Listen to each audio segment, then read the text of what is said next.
인도하여 주시옵소서. 아멘. 감사드리며 예수님의 이름으로 기도합니다. 아멘. 현대 사회를 살아가면서 저희가 가장 많이 사용하는 기술이 있습니다. 아까 권사님하고 안수 집사님 차 샀을 때 이 AI에 대해서 말씀하셨죠. 바로 인공지능입니다. 인공지능은 우리 삶에서 많이 사용되고 있는데요. 휴대폰에도 사용되고 있고요. 컴퓨터, 그리고 자동차 자율주행, 내비게이션, 그리고 마트 무인 계산대, 그리고 로봇 청소기, 그리고 저희 집에서도 쓰고 있는데 AI 스피커입니다. 이 AI 스피커에다가 야, 불 좀 꺼. 오늘 날씨 어때? 이렇게 물어보면 날씨에 대해서 막 얘기해주고 불 다 꺼주고 불 켜주고 이런 역할들도 하죠. 그리고 챗 GPT,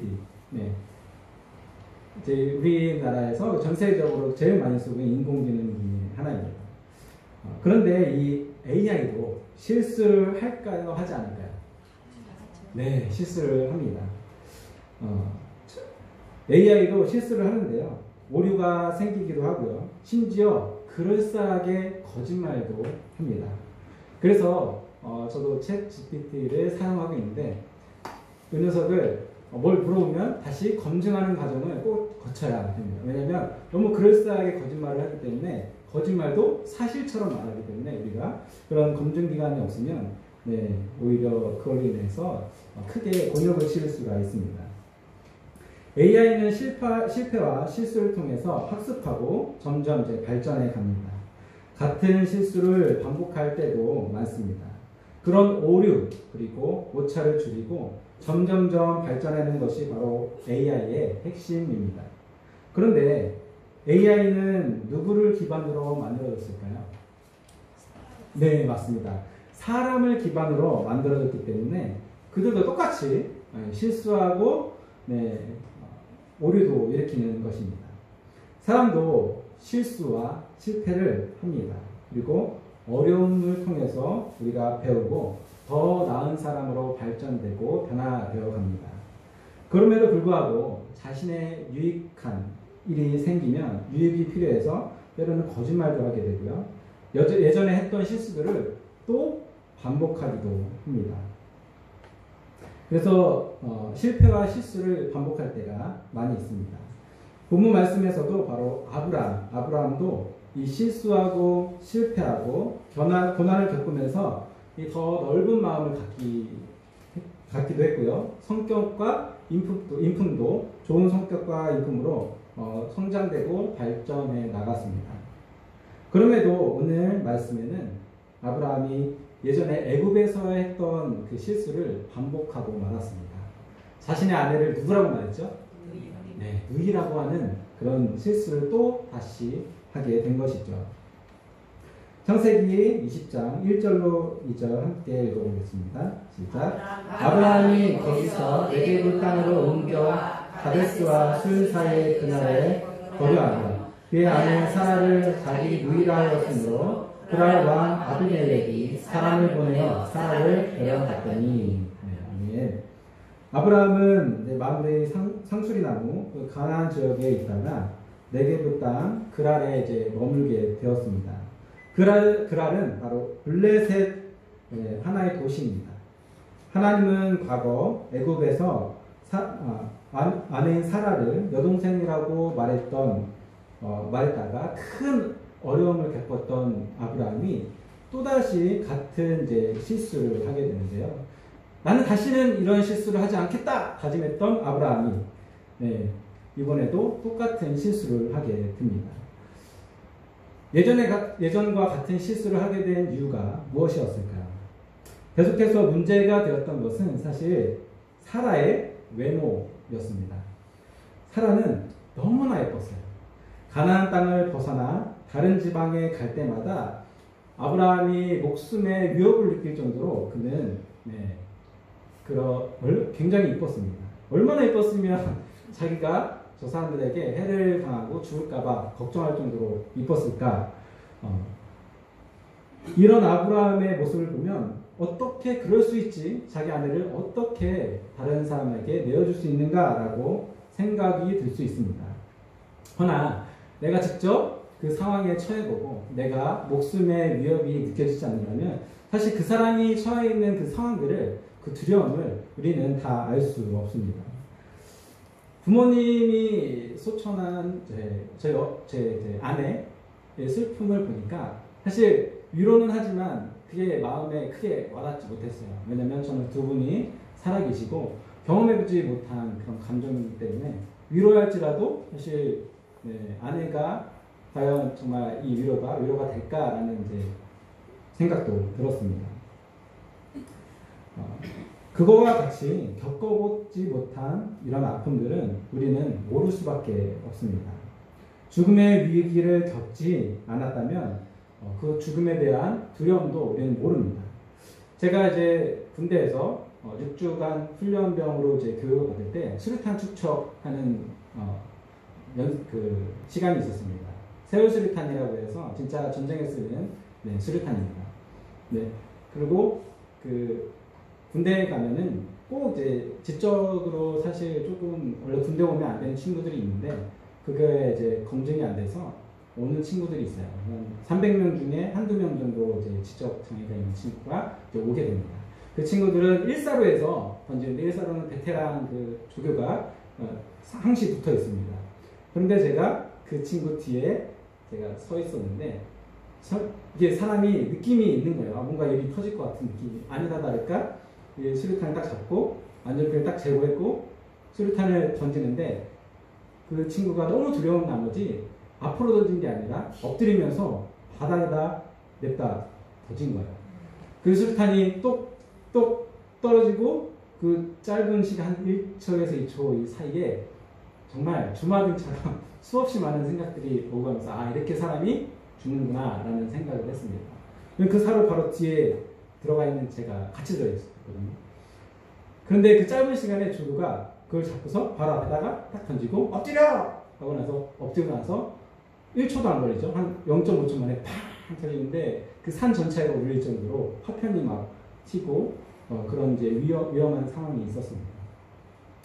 그런 상황에 처해보니까 정말 이 두려움, 저도 이제 수류탄을 그 다음에 던져야 되는데 심장이 너무 빨리 뛰어가지고 이게 막 괜히 이런 겁을 줬습니다. 이게 안전핀을 뽑는 순간에 한 100만 분의 1 정도 확률로 바로 터지는 수류탄이다. 이렇게 조교들이 겁을 줍니다.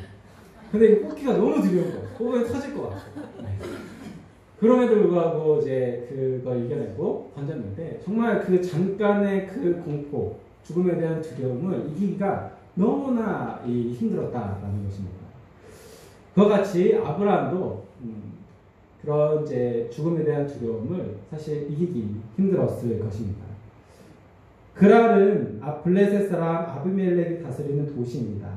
사라의 미모가 소문이 퍼지면서 아비멜렉에게도 그 소문이 들어갔고 사라를 궁으로 데려와서 후궁으로 삼으려고 했습니다. 사라의 미모에 대해서 이제 성경학자들 사이에 여러 의견이 있는데요. 첫 번째가 고대 근동에서는 귀족적 품위와 외모, 그리고 건강한 피부, 그리고 그 사람에게 나오는 분위기와 기품이 아름다움의 척도, 기준이 되어서 그의 얼굴이 이쁜 것보다 그런 외모와 품격이 뛰어났다라는 이제 이야기가 있습니다.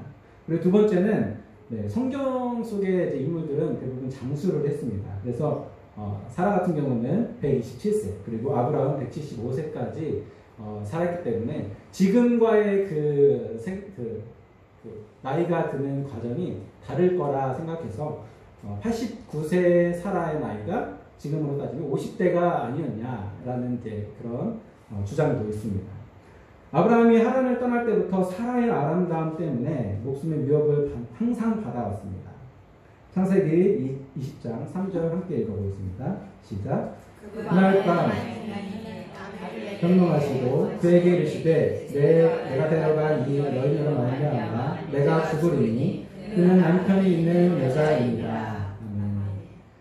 하나님께서 아비멜렉에게 꿈에 나타나셔서 아브라함의 아내 사라를 데려간 일로 너는 죽으리라 말씀하셨습니다.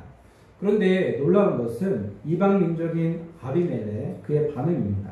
그는 마치 하나님을 이전부터 알고 있는 듯한 모습으로 반응하는 것이죠.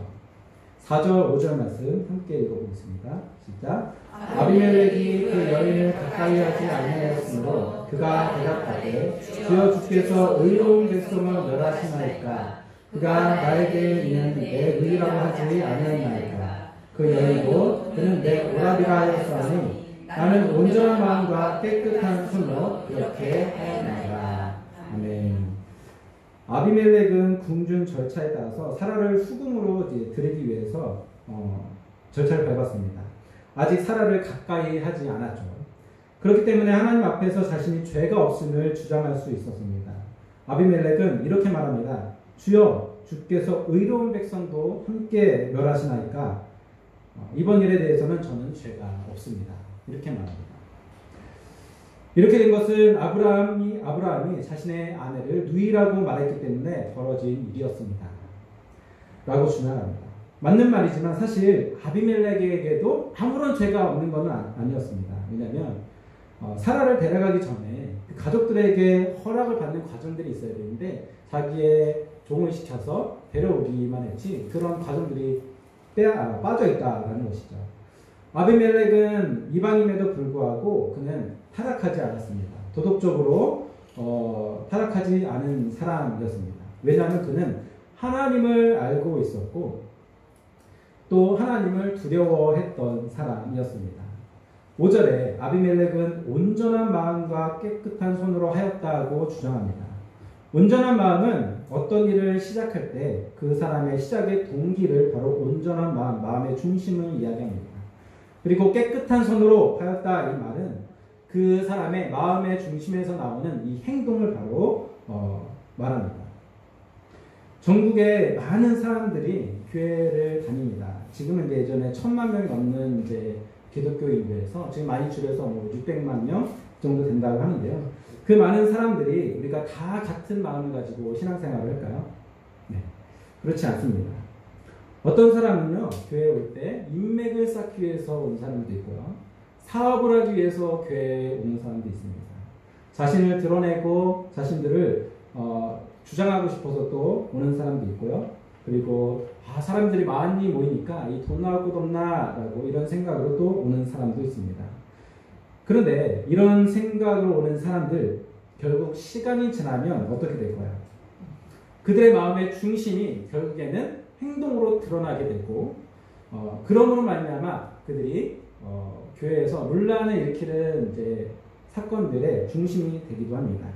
아니 세상에 어떻게 그리스도인이 저렇게 할 수가 있어? 라고 하지만 그의 시작은 처음부터 하나님이 아니고 예수님이 아니고 누구였습니까? 바로 자신들이 원하는 것을 마음의 중심에 두고 교회에 나왔다라는 것입니다. 사람들은 마음의 중심을 잘 모릅니다. 그러나 하나님께서는 그 마음의 중심을 꿰뚫어 보십니다. 하나님께서는 아비멜렉의 마음의 중심을 다 꿰뚫어 보셨습니다. 그렇기 때문에 그를 심판하지 않으시고 꿈에 나타나셔서 그에게 경고하시고 돌이킬 수 있는 이 기회를 허락하시는 것입니다. 6절에서 7절을 함께 읽어보겠습니다. 시작. 하나님의 꿈에 또 그에게 이르시되 내가 온전한 마음으로 이렇게 한 줄을 나도 알았으므로 너를 막아 내게 범죄하지 아니하게 하였나니 여인에게 가까이 하지 못하게 하니 이 때문이다. 이제 그 사람의 아내를 돌려보내라. 그는 선지자라. 내가 너를 위하여 기도하리니 내가 살려니와 내가 돌려보내지 아니하면 너와 내게 속한 자가 다 반드시 죽을 줄 알지니라. 아멘. 네. 6절에 보면 내가 온전한 마음으로 이렇게 한 줄 나도 알았으므로 하나님께서는 아비멜렉의 마음의 중심을 아셨다 말씀하십니다. 그리고 아비멜렉은 하나님을 알고 하나님을 두려워하여서 성품, 인격, 도덕적인 부분에서 이 나라를 다스리는 왕임에도 불구하고 이 타락하지 않은 사람이었습니다. 그런 것이 이제 6절에 드러나는 것이죠. 그런 아비멜렉의 마음을 아신 하나님께서 꿈에 나타나셔서 범죄하지 않게 막으시고 또 경고하셨습니다. 하나님의 뜻이 심판이 아니라 무엇이었죠? 네, 바로 돌이킴, 회개에 있다라는 것입니다. 여기 보면은 이제 여인에게 가까이 하지 못하게 함이 이 때문이라. 네. 하나님께서 아비멜렉이 사라에게 가까이 하지 못한 것은 사실 아비멜렉의 의지가 아니었고 그것조차도 하나님께서 하셨다라고 말씀하십니다. 그리고 이제 7절을 보면 중요한 의미가 담겨 있는 구절인데요. 함께 보시면 그 사람의 아내를 돌려보내라. 이 말에는 어떤 뜻이 담겨 있냐면 돌아오라는 뜻, 바로 돌이켜 돌아오라는 회개의 뜻이 담겨 있습니다. 그는 선지자라. 이 말씀에는 예수님을 의미하는 성경 구절입니다. 그리고 그가 너를 위하여 기도하리니. 이 말씀은 바로 예수님의 중보기도, 바로 대속의 뜻이 담겨 있습니다. 내가 살려니와. 이 말에는 속죄함 또는 죄 용서받는 의미가 있고요. 내가 돌려보내지 아니하면, 이 말씀에는 만약 돌이켜 회개하고 돌아오지 않으면, 그리고 내게 속한 자가 다 반드시 죽을 줄 알라. 너뿐만 아니라 너의 가족 자손까지 반드시 심판을 피하지 못할 것이다 라는 성경의 핵심 의미가 담겨 있습니다. 반대로 한 알의 밀알이 심겨지면 그것으로 인해서 어떻게 될까요? 바로 그 한 사람뿐만 아니라 그로 인해서 그의 가족, 자손, 그 주위 사람들까지도 구원을 얻는다는 하나님의 약속의 의미와 부합되는 말씀입니다. 아담 한 사람의 죄로 인해서 그에 속한 모든 사람들이 죄인 되었지만 예수님 한 분만으로, 예수님의 한 분의 대속함으로 인해서 모든 죄인이 죄사함 받은 구원의 핵심이 담겨있는 성경 말씀입니다. 성경 말씀은 다른 사람들이 아니라 바로 오늘 이 시간 우리 하나님의 말씀을 듣고 묵상하는, 성경 말씀을 듣는 우리에게 하시는 말씀입니다. 8절 말씀 함께 읽어보겠습니다. 시작. 아비멜렉이 그 날 아침에 일찍 일어나 모든 종들을 불러 그 모든 일들을 말하러 던져주니 그들이 심히 두려워하였다. 아멘. 8절 말씀에는 아비멜렉의 이 성품에 그대로 드러나는 말씀입니다. 그는 왕임에도 독단적으로 행하지 않고요. 종들을 불러서 간밤의 꿈속에서 하나님께서 하셨던 그 말씀들을 종들에게 말해주면서 꿈에 대해서 공유합니다. 그런데 그 꿈에 대해서 이야기하려면 자신의 부족한 부분, 그런 허물들도 이야기할 수밖에 없는 상황이었습니다. 그럼에도 불구하고 아비멜렉은 종들 앞에서 자신의 잘못을 말하고 인정할 수 있는 정도의 성품까지 갖춘 사람이었던 것입니다. 그 말들을 들은 가신들이 하나님을 두려워하는 모습을 보면 그들도 하나님을 알고 있었다는 것을 알 수 있습니다. 단 한 사람의 리더자, 그 리더자의 성품, 인격, 그가 믿는 신앙까지 그를 따르는 수많은 사람들에게 얼마나 큰 영향을 줄 수 있는지 볼 수 있는 성경 말씀입니다. 한 가정을 이끄는 영적 리더자의 중요한 역할이 있습니다. 그리고 그 단체를 이끄는 리더자의 영향력이 큰 만큼 영적 리더자, 단체를 이끄는 리더자는 정말 많은 사람들에게 영향을 줄 수 있습니다. 아비멜렉은 하나님의 말씀을 듣고 지체하지 않고 즉시 행합니다. 그가 하나님을 얼마나 두려워하는지 알 수 있는 모습인 것이죠. 반면 아브라함의 모습은 어떤가요? 자기 아내를 후궁으로 들어가게 생겼는데 그것을 지켜만 보고 있습니다. 본인의 힘이 안 되면 우리는 어떻게 하죠? 기도하는데 간절하게 기도해야 되잖아요. 그런데 지켜만 보고 기도하지 않습니다. 아브라함이 기도하지 않은 것은 이번뿐만 아니라 애굽에서의 그때도 똑같이 기도하지 않았습니다. 아브라함이 하지 않은 것은 이번뿐만 아니라 애굽에서 어려움 당할 때도 기도하지 않았고요. 하나님께서 이 공통된 이 두 가지 사건들을 성경에 기록한 데에는 특별한 이유가 있습니다. 왜일까요?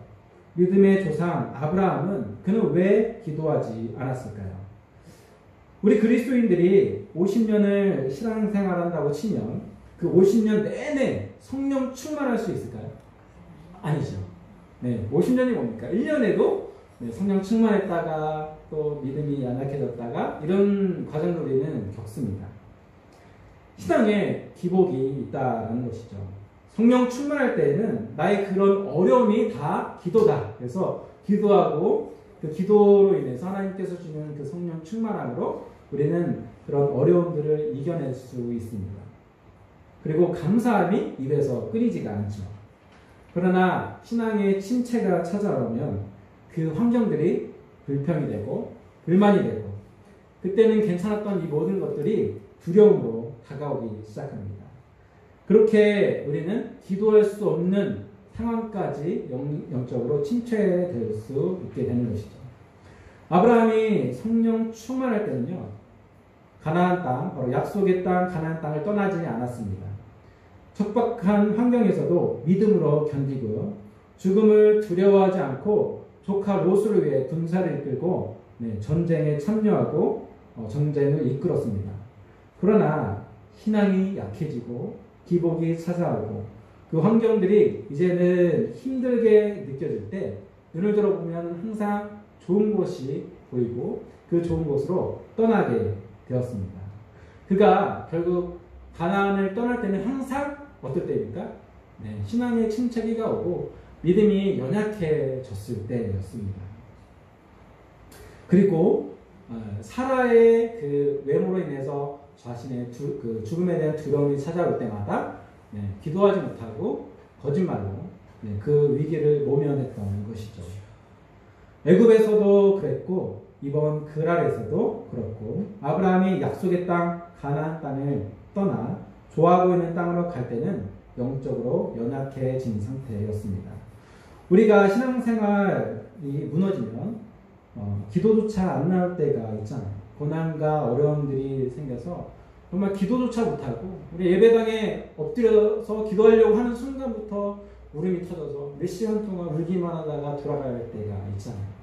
그리고 돌아왔는데 하나님께서 그냥 모른 척 하시는 아닙니다. 제가 경험한 하나님은요, 기도조차 못하고 무릎 꿇고 울기만 할 때에도 이미 보이지 않는 곳에서 일하시는 주님을 경험하게 되었습니다. 네. 그 마음의 중심과 그 연약함까지, 아브라함의 그 연약함까지도 다 아시는 하나님께서는 아브라함의 가정을 보호하시고 그리고 신실함으로 아브라함이 했던 약속을 이뤄 나가십니다. 아브라함이 기도조차 하지 못할 때 하나님께서는 보이지 않는 곳에서 아비멜렉에게 이미 일하고 계셨다는 것이죠.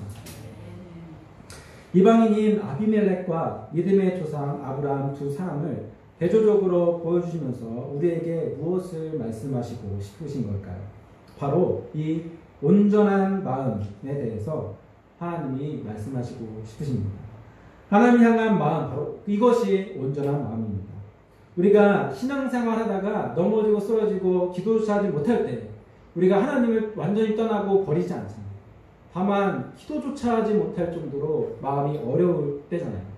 그럴 때 하나님께서 그 마음까지도 다 아시고 우리를 위로하시고 우리보다 먼저 일하시는 하나님이라는 것입니다. 아비멜렉은 이방임에도 하나님을 향한 온전한 마음이 있었기에 돌이킬 기회를 얻었고요. 믿음이 연약해진 아브라함에게도 하나님을 향한 온전한 마음이 있었기에 하나님께서 그를 보호하시고 선한 길로 인도하셨습니다. 그는 온전한 마음을 잃지 않는다면 고난과 어려움 그리고 우리의 믿음이 연약해졌을 때라도 하나님께서 우리보다 먼저 일하시고 먼저 이루십니다. 믿음이 연약해진 아브라함에게 더 놀랍게 이루시는 것처럼 우리에게도 하나님께서 반드시 놀랍게 이루실 것입니다. 하나님을 향한 어떤 마음? 온전한 마음만 잃지 않는다면 하나님께서는 우리와 늘 함께 하십니다. 하나님을 향한 온전한 마음을 잃지 않는 우리 물된 동산교회 모든 성도님 되기를 예수님의 이름으로 축복하고 기도합니다. 기도하겠습니다. 사랑해 주님 감사합니다. 주님, 우리가 신앙생활하면서 가장 처음 하나님과 관계 속에서 가졌던 그 온전한 마음을 잃지 않도록 저희 마음을 붙들어 주시옵소서. 주님을 사랑하는 마음으로 끝까지 나아갈 때 주님 그 은혜의 감사하는 마음으로 봉사하고 헌신함으로 주님 성령 충만함으로 이루시면 또한 어려운 때마다 하나님께서 먼저 일하시고 먼저 해결해 주시는 그 은혜를 기억하게 하여 주시옵소서. 감사드리며 모든 것 주 예수 그리스도의 이름으로 기도합니다.